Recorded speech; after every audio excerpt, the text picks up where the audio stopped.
एक ऐसी घटना जिसने सदियों से लोगों को सोचने पर मजबूर किया। एक सच्ची कहानी जिसे पढ़कर बहुत से लोग पूछते हैं, क्या परमेश्वर भी इतना कठोर हो सकता है? प्रभु यीशु के मधुर और पवित्र नाम में एक बार फिर से स्वागत है परमेश्वर की महान उपस्थिति में। आप सभी को जय मसीह की। आज हम बाइबल की एक ऐसी सच्ची घटना का अध्ययन करेंगे जिसे पढ़कर बहुत से लोगों के मन में अनेक सवाल उठते हैं। कई लोग इस घटना को पढ़कर परमेश्वर को ही कठोर समझने लगते हैं, लेकिन एक बात हमेशा याद रखिए, गलती परमेश्वर के वचन में नहीं होती, हमारी समझ में हो सकती है। इसलिए आज हम इस पूरी घटना को केवल परमेश्वर के वचन से ही समझेंगे, ना कि लोगों की बातों या अपनी सोच समझ से। आज हम केवल ये नहीं समझेंगे कि उस दिन क्या हुआ था, बल्कि ये भी समझेंगे कि परमेश्वर आज हमसे क्या कहना चाहते हैं। इससे पहले कि हम अपने मुख्य विषय पर आइए पहले देखते हैं पहले क्या हुआ था। दूसरा राजा अध्याय 2 की शुरुआत न्याय से नहीं बल्कि परमेश्वर की सामर्थ्य से होती है। एलिया परमेश्वर का एक महान भविष्यवक्ता था। उसकी सेवकाई पूरी होने वाली थी। परमेश्वर उसे अपने पास ले जाने वाले थे और उसकी जगह एलीशा को तैयार कर रहे थे। जब एलिया ने एलीशा से पूछा, तू क्या चाहता है? तब एलीशा ने धन, नाम या प्रसिद्धि नहीं मांगी। उसने कहा, मुझे तेरी आत्मा का 2 गुना भाग चाहिए। एलीशा बड़ा आदमी नहीं बनना चाहता था, वो परमेश्वर की सेवा करना चाहता था। यही बात आज हमें भी सीखनी है। परमेश्वर पहले हमें भी तैयार करते हैं, फिर हमें काम देते हैं। इसलिए हमें बड़ा बनने के पीछे नहीं बल्कि परमेश्वर की इच्छा पूरी करने के पीछे चलना चाहिए। इसके बाद परमेश्वर एलिया को अपने पास ले गए। अब देखने में एलीशा अकेला था, लेकिन वो सच में अकेला नहीं था। जो परमेश्वर एलिया के साथ थे वही अब एलीशा के साथ भी थे।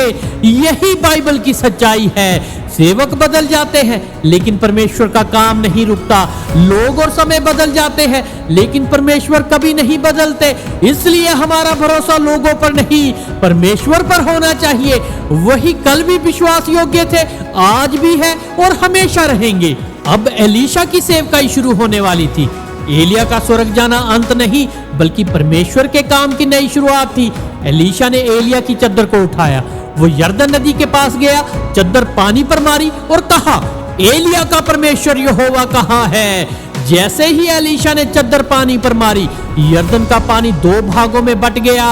वो सूखी जमीन पर पार चला गया। लेकिन ध्यान दीजिए, ये चमत्कार चद्दर से नहीं हुआ, सामर्थ्य चद्दर में नहीं परमेश्वर में थी। सब लोगों ने देख लिया कि जो परमेश्वर एलिया के साथ था वही अब एलीशा के साथ भी है।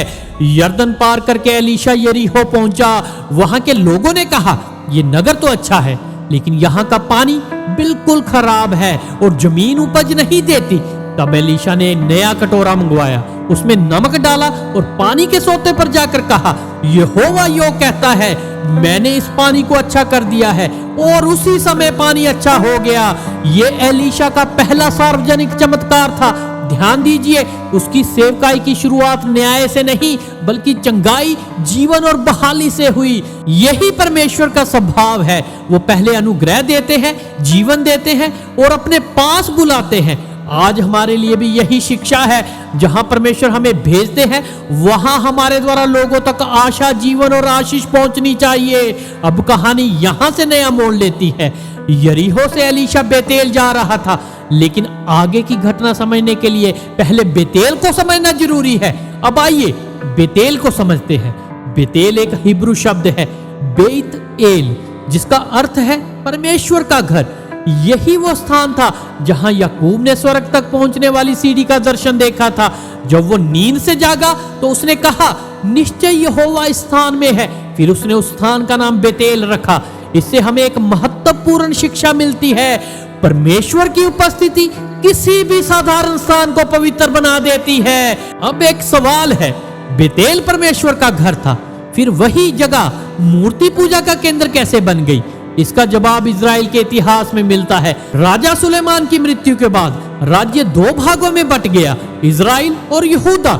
इजराइल के राजा यारोबाम को डर था कि अगर लोग आराधना के लिए यरूशलेम जाते रहे तो वह फिर से दाऊद के घराने की ओर लौट जाएंगे। इसलिए उसने परमेश्वर पर भरोसा नहीं किया बल्कि अपनी गद्दी बचाने का रास्ता चुना। उसने सोने के 2 बछड़े बनवाए, एक दान में और दूसरा बेतेल में रखवाया। जरा सोचिए, जो जगह कभी परमेश्वर का घर कहलाती थी वही अब मूर्ति पूजा का केंद्र बन गई थी। परमेश्वर नहीं बदले, जगह नहीं बदली, बदल गए थे लोगों के दिल। आज यही खतरा हमारे सामने भी है। जब हम परमेश्वर के वचन से हट जाते हैं तो हमारी आराधना भी बदलने लगती है। इसलिए हमें अपने आप से पूछना चाहिए, क्या आज भी मेरे जीवन में पहला स्थान प्रभु यीशु का है? यारोबाम ने लोगों के लिए आसान धर्म बना दिया, लेकिन परमेश्वर आसान रास्ता नहीं, आज्ञाकारिता चाहते हैं। इसीलिए परमेश्वर बार बार अपने भविष्यद्वक्ताओं को बेतेल भेजते रहे ताकि लोग मूर्ति पूजा छोड़कर उसकी ओर लौट आए। अब समझिए, जब एलीशा बेतेल जा रहा था तो वह केवल एक नगर में नहीं जा रहा था, वो ऐसी जगह जा रहा था जहां लोग वर्षों से परमेश्वर के विरुद्ध जी रहे थे। अब यहां से आगे की घटना साफ होने लगती है। एलीशा बेतेल के रास्ते की चढ़ाई पर जा रहा था। उसने ना किसी से झगड़ा किया, ना किसी को उकसाया। वो केवल परमेश्वर के दिए काम को पूरा कर रहा था। याद रखिए, परमेश्वर की इच्छा पर चलने वालों को भी विरोध का सामना करना पड़ता है, लेकिन इसका मतलब ये नहीं कि परमेश्वर हमारे साथ नहीं है। अब हम अपनी मुख्य घटना पर आ गए हैं। अब हम उस सवाल पर आते हैं जिसने सदियों से लोगों को उलझाया है। दूसरा राजा 2:23 में लिखा है, नगर से कुछ छोटे लड़के निकले और उससे कहने लगे, चढ़ जा ए गंजे चढ़ जा। पहली नजर में लगता है कि ये छोटे बच्चे थे, लेकिन मूल हिब्रू भाषा इस बात को और साफ करती है। यहाँ लिखा है नेयारिम केतानिम। नेयार शब्द हमेशा छोटे बच्चे के लिए नहीं आता। पुराने नियम में इसका इस्तेमाल जवान लोगों, युवकों और सेवकों के लिए भी हुआ है। इसी तरह कतान का अर्थ हमेशा छोटा बच्चा नहीं होता। इसलिए कई बाइबल विद्वानों के अनुसार यहाँ छोटे मासूम बच्चों की नहीं, बल्कि कम उम्र के युवकों के एक समूह की बात हो रही है। इससे हमें एक जरूरी बात सीखनी चाहिए। बाइबल को सही तरह समझने के लिए केवल उसका अनुवाद पढ़ना ही काफी नहीं है, ये भी देखना चाहिए कि वो बात किस जगह और किस अर्थ में कही गई है। अब सवाल है, वह एलीशा के पास क्यों आए? क्या ये सिर्फ मजाक था? नहीं, बाइबल कहती है कि वह उसका ठट्ठा उड़ा रहे थे। हिब्रू भाषा के अनुसार यहाँ केवल मजाक करने की बात नहीं है। इसका अर्थ है जानबूझकर अपमान करना, किसी का तिरस्कार करना और नीचा दिखाना। ये सिर्फ शरारत नहीं थी, वो सबके सामने परमेश्वर के भविष्यद्वक्ता का अपमान कर रहे थे। वे बार बार चिल्ला रहे थे, ए गंजे चढ़ जा, ए गंजे चढ़ जा। लेकिन उन्होंने चढ़ जा क्यों कहा? कुछ ही समय पहले पूरे इजराइल में यह बात फैल चुकी थी कि एलिया भवंडर के द्वारा स्वर्ग उठा लिया गया है।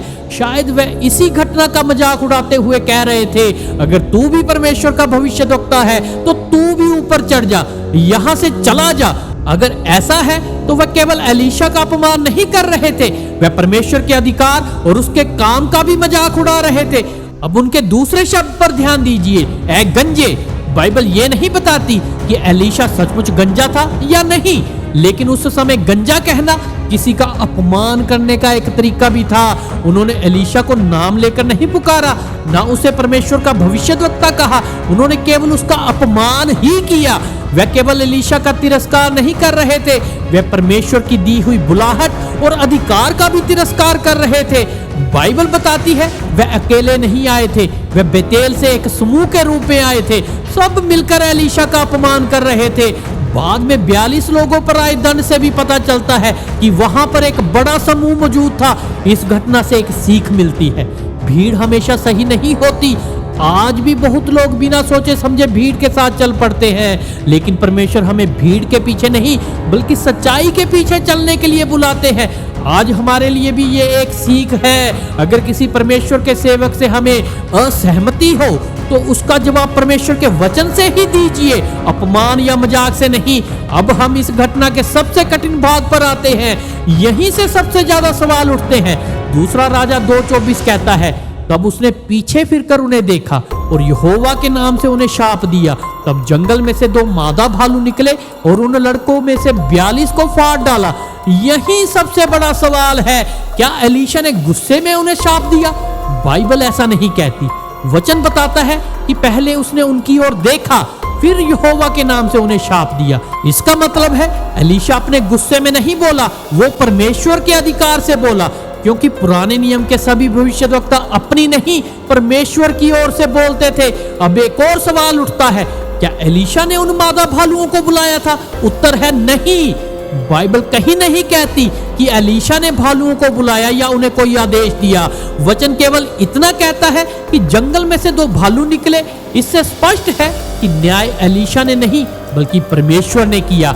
एलीशा ने केवल यहोवा के नाम से कहा, न्याय परमेश्वर ने किया। एक और बात पर ध्यान दीजिए, न्याय पूरे बेतेल पर नहीं आया, वो केवल उसी समूह पर आया जिसने परमेश्वर के भविष्यद्वक्ता का अपमान किया। इससे पता चलता है कि परमेश्वर बिना कारण न्याय नहीं करते। अब एक और सवाल उठता है, क्या उन 42 लोगों की वही मौत हो गई थी? बाइबल ऐसा नहीं कहती।